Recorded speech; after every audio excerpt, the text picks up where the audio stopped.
జై తెలంగాణ, జై తెలంగాణ. మీ అందరికీ తెలుసు, ప్రజాప్రభుత్వము, ప్రజాపాలన అంటూ మరి గత 2-3 సంవత్సరాలుగా పరిపాలిస్తున్న ఈ కాంగ్రెస్ ప్రభుత్వానికి మేము అమరవీరుల మరి స్తూపం దగ్గర నుంచి మా విన్నపం, మా విజ్ఞపం, మా డిమాండ్ కూడా మేము శ్రీ అనుముల రేవంత్ రెడ్డి గారు మేము ముఖాముఖిగా ఈ మీడియా పక్షంగా, సోషల్ మీడియా పక్షంగా మరి మా మెసేజ్ మీకు చేరుతుందని విశ్వసిస్తున్నాను. ఎందుకంటే మీరు మీ మేనిఫెస్టోలో పెట్టిన హామీలను నెరవేర్చకుండా మరి నిరుద్యోగులను మీరు మభ్యపెడుతూ ఈ ప్రభుత్వాన్ని నడిపిస్తున్నారు. కాబట్టి రానున్న రోజుల్లో మీకు ఖచ్చితంగా ఈ నిరుద్యోగులు ఖచ్చితంగా మీకు ఒక గుణపాఠం చెప్తారని మేము ఆశిస్తూ ఉన్నాం.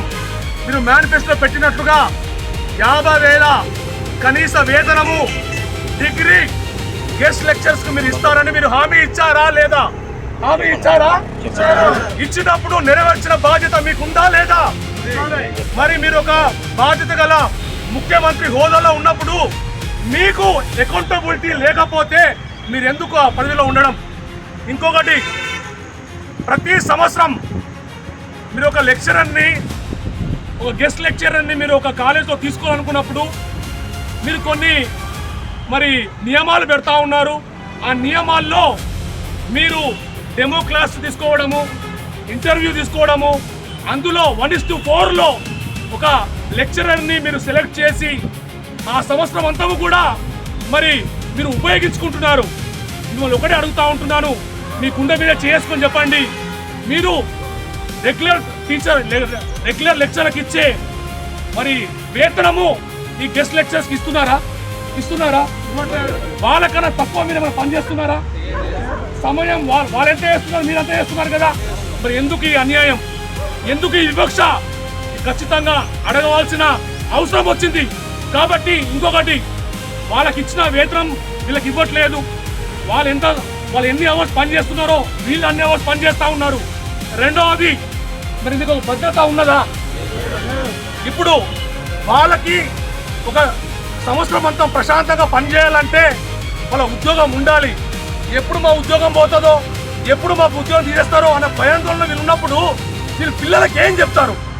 కాబట్టి మీరు మొట్టమొదటిగా ఒక ముఖ్యమంత్రి హోదాలో మీరు ఉన్నారు కాబట్టి ఫస్ట్ లెక్చరర్కి మీకు భరోసా కల్పించండి. ఎందుకంటే రేపటి రోజున విద్యార్థులను ఒక సమాజంలోకి మంచి తీర్చిదిద్దాలంటే ఇలాంటి మరి లెక్చరర్స్ అవసరం. కాబట్టి నేను ఒక విషయం ఈ సందర్భంగా కొన్ని డిమాండ్ చేస్తూ ఉన్నాను. మీరు ఇచ్చిన మేనిఫెస్టోలో మీరు పెట్టిన కనీస వేతనం 50,000 ఉండాలి. అంతేకాకుండా ఆటో రినివల్, ఎట్లా అంటే ఒకసారి మీరు రిక్రూట్మెంట్ చేసుకున్నారంటే మీరు ఇంటర్వ్యూలు పెట్టి మీరు డెమో క్లాస్ తీసుకున్న తర్వాత ఇంటర్వ్యూ తీసుకుంటారు తప్ప ఊరికైతే తీసుకోరు కదా. అలాంటి పక్షంలో ప్రతి సంవత్సరం ఎందుకు మీరు ఆటో రినివల్ చేయట్లేదు? కాబట్టి ఖచ్చితంగా మీరు స్పందించాలి. రెండవది, ఇప్పుడు వీళ్ళందరూ కూడా వీళ్ళకు ఒక భద్రత లేదు, ఉద్యోగ భద్రత లేదు. అలాగనే వీళ్ళకంటూ మరి ఒక ఇన్సూరెన్స్ వీళ్ళకి జరిగిన వీళ్ళ కుటుంబాలకి ఎవరు ఆదుకుంటారు? సరే, గెస్ట్ లెక్చరర్స్గా ఉన్నారు అంటే మీరు కూలి అంటే ఏ విధంగా అయితే దినసరి కూలీలు ఎట్లయితే పోతా ఉన్నారో వీళ్ళు కూడా మరి పిహెచ్డీలు చేసి ఎంపీ మరి పీజీలు చేసి ఇంత చదువు కూడా వీళ్ళు కూడా మరి కూలీలాగా పనిచేస్తూ ఉంటే మరి తెలంగాణ రాష్ట్రం ఎక్కడ అభివృద్ధి చెందిందని ఈ సందర్భంగా నేను ప్రశ్నిస్తూ ఉన్నాను. కాబట్టి ఖచ్చితంగా కాంగ్రెస్ ప్రభుత్వం ఇచ్చిన హామీలను నెరవేర్చాలి. ముఖ్యంగా ఎంతో బాధ అనిపిస్తున్నది, ఇక్కడ నుంచి కాదు ఎక్కడి నుంచో యాదగిరి గుట్ట నుంచి మరి కాలి నడకన ఇక్కడికి వస్తే మరి మా బాధలు పట్టించుకోరా? మీరు మా బాధలు పట్టించుకోరా? ఖచ్చితంగా మీరు ప్రజా పాలన అంటున్నప్పుడు మేమందరం ప్రజలం కామా? మేమందరం మీకు ఓటు వేయలేదా? రాజ్యాంగబద్ధంగా ఖచ్చితంగా మీరు రాజ్యాంగాన్ని స్ఫూర్తిగా తీసుకొని మీ నాయకుడు రాహుల్ గాంధీ గారు మరి ఊరూరా తిరుగుతున్నాడు కదా. మరి మేమందరం రాజ్యాంగబద్ధంగా మేము లేమా?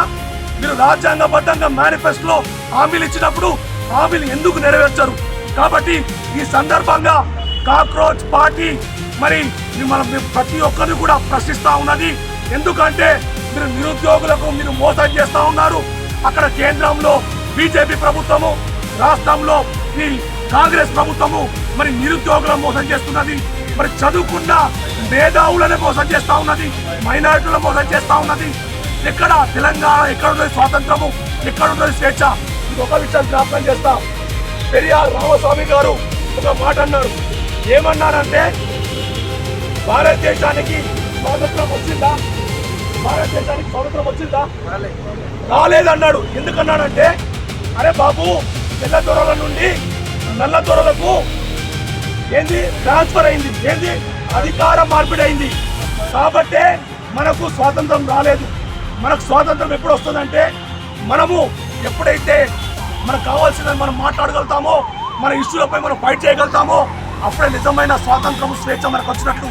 కాబట్టి ఈ సందర్భంగా మా గెస్ట్ లెక్చరర్లందరూ కూడా దయచేసి మరి పేరున ముఖ్యమంత్రి గారికి అలాగనే మరి ఆర్థిక శాఖ మంత్రి గారికి మా యొక్క వినమ్రము, మా విజ్ఞప్తి, దయచేసి సార్ ప్లీజ్ అర్థం చేసుకోండి.